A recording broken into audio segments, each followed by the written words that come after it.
Hello everyone, today I will show you how to create a basic board in Trello. If you find this useful, then please leave a like and subscribe. So first you need to log into your Trello.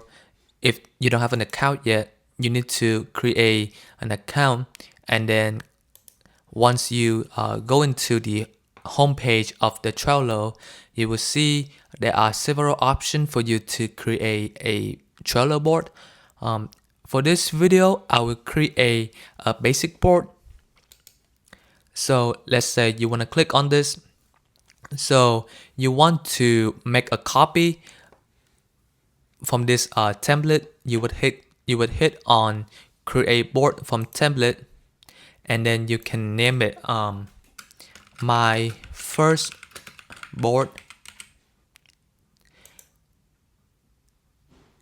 and then when you create it, this board, only you will see this board, no one else will see it.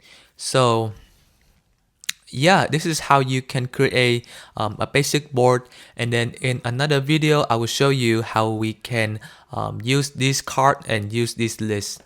Thank you.